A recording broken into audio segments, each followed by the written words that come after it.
আসসালামু আলাইকুম ওয়া রাহমাতুল্লাহ। ছোট্ট বাণী চ্যানেলে আপনাদেরকে স্বাগত। আমরা আজকে জানব সর্বপ্রথম মূর্তি পূজারী জাতি এবং যেভাবে মূর্তি পূজার সূচনা হয়েছিল এবং এর পাশাপাশি নূহ আলাইহিস সালামের কিছু সংক্ষিপ্ত পরিচয় সম্পর্কে জানব। ভিডিওটি শেষ পর্যন্ত দেখবেন, আশা করি অনেক কিছু জানতে পারবেন ও শিখতে পারবেন ইনশাআল্লাহ। সর্বপ্রথম মূর্তি পূজারী জাতি। নবীর আগমনের ধারাবাহিকতায় হযরত আদম আলাইহিস সালাম যদিও সর্বপ্রথম নবী, কিন্তু তার আমলে ঈমানের সাথে কুফর ও গুমরাহির মোকাবেলার পর্যায়ে ছিল না। এ ব্যাপারে হযরত আব্দুল্লাহ ইবনে আব্বাস রাদিয়াল্লাহু তাআলা আনহু এর বর্ণনায় একটি হাদিস এসেছে, অর্থাৎ আদম আলাইহিস সালাম ও নূহ আলাইহিস সালামের মাঝখানে এমন 10 শতাব্দী অতিক্রান্ত হয়েছে যে যাদের সকলেই তাওহীদে বিশ্বাসী ছিল। বস্তুত পৃথিবীর বুকে সর্বপ্রথম নূহ আলাইহিস সালামের সম্প্রদায় মূর্তি পূজায় লিপ্ত হয়, তাই তার জামানা থেকেই ঈমান ও কুফরের সাথে মোকাবেলা পর্যায়ে আসে। এক আয়াতে আল্লাহ তাআলা বলেন, অর্থাৎ সকল মানুষ একই জাতি সত্তার অন্তর্ভুক্ত ছিল।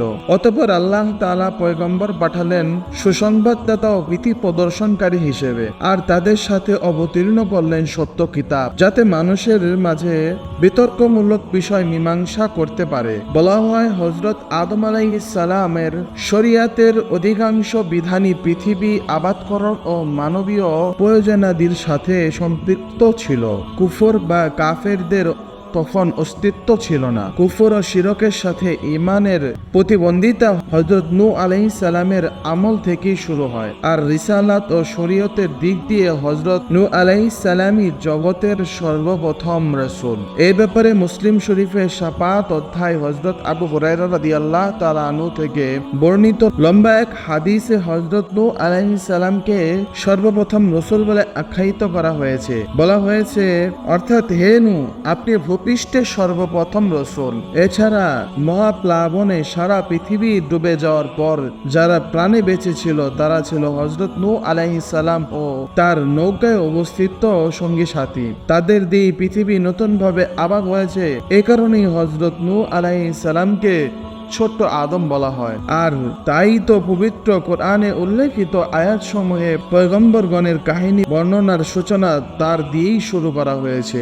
এ কাহিনীতে 950 বছরের লম্বা হায়াতে হযরত নূহ আলাইহিস সালামের নবী সুলভ চেষ্টা প্রচেষ্টায় উম্মতের বিরুদ্ধাচরণ ও পরিণতিতে গুটি কয়েক ঈমানদার ছাড়া অবশিষ্ট সবাই প্লাবনে ডুবে যাওয়ার বিষয় বর্ণিত হয়েছে।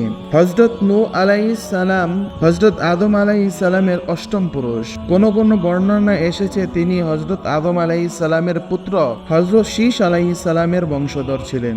হযরত নূহ আলাইহিস সালামের আসল নাম শাকির, কোন রেওয়াতে শাকান এবং কোন বর্ণনায় আব্দুল গাফফার নামে বর্ণিত হয়েছে। এই ব্যাপারে বিভিন্ন বর্ণনায় পাওয়া যায় যে হযরত নূহ আলাইহিস সালামের যুগটি হযরত ইদ্রিস আলাইহিস সালামের আগে ছিল না, বরং পরে ছিল। তবে অধিকাংশ সাহাবীদের মতে হযরত নূহ আলাইহিস সালাম ইদ্রিস আলাইহিস সালামের আগেই ছিলেন। হযরত আব্দুল্লাহ ইবনে আব্বাস রাদিয়াল্লাহু তাআলা আনহু থেকে বর্ণিত হয়েছে, রাসূলুল্লাহ সাল্লাল্লাহু আলাইহি ওয়াসাল্লাম বলেন, নূহ আলাইহিস সালাম 40 বছর বয়সে নবুয়ত প্রাপ্ত হন এবং প্লাবনের পর 60 বছর জীবিত ছিলেন। নূহ আলাইহিস সালামের সম্প্রদায় ইরাকে বসবাসরত ছিল এবং তারা বাহ্যিক স্বভাব জাতির হলেও তারাই পৃথিবীতে মূর্তি পূজার সূচনা ও প্রচলন ঘটিয়েছিল। যেভাবে মূর্তি পূজার সূচনা হয়েছিল, হযরত নূহ আলাইহিস সালামের কওমের মূর্তি পূজার সূচনার ঘটনা হলো, তারা পরস্পরে এই অঙ্গীকারে আবদ্ধ ছিল যে আমরা আমাদের দেবদেবী বিশেষত 5 প্রতিমার উপাসনা ত্যাগ করব না। 1 ওয়াদাত, 2 সুয়া, 3 ইয়াগুস, 4 ইয়াউক, 5 নাসর। ইমাম বাগাবী রহমতুল্লাহ আলাইহি বর্ণনা করেন, এই 5 জন প্রকৃতপক্ষে আল্লাহ তাআলার নেক ও খাস বান্দা ছিলেন। তাদের সময়কালে ছিল হযরত আদম ও হযরত নূহ আলাইহিস সালামের জামানার মাঝামাঝি। তাদের অনেক ভক্ত ও অনুসারী ছিল। তাদের ইন্তেকালের পর তাদের অনুসারীরা লম্বা সময় পর্যন্ত আল্লাহ তাআলার ইবাদত ও হুকুম আহকামের প্রতি আনুগত্য অব্যাহত রাখে। অতঃপর এক সময় শয়তান তাদের এই বলে পরিচিত করলো, তোমরা যে সব নেক বান্দা পদস্ক অনুসরণ করে ইবাদত করো, যদি তাদের মূর্তি তৈরি করে সামনে রেখে নিতে পারো তাহলে তোমাদের উপাসনা পূর্ণতা লাভ করবে এবং বিনয় ও একাগ্রতা অর্জিত হবে। তারা শয়তানের ধোঁকায় পড়ে মূর্তি তৈরি করে ইবাদতখানা তৈরি করলো এবং তাদেরকে স্মরণ করে ইবাদতে বিশেষ আনন্দ অনুভব করতে লাগলো। এই অবস্থায় তাদের সবাই দুনিয়া থেকে বিদায় নিল। তারা অবশ্য ওই সব মূর্তি বা প্রতিমার কখনোই পূজা করত না, কিন্তু তাদের মৃত্যুর পর সম্পূর্ণ নতুন এক বংশধর তাদের জায়গায় এলো। তারা এগুলোর হাকিকত জানতো না।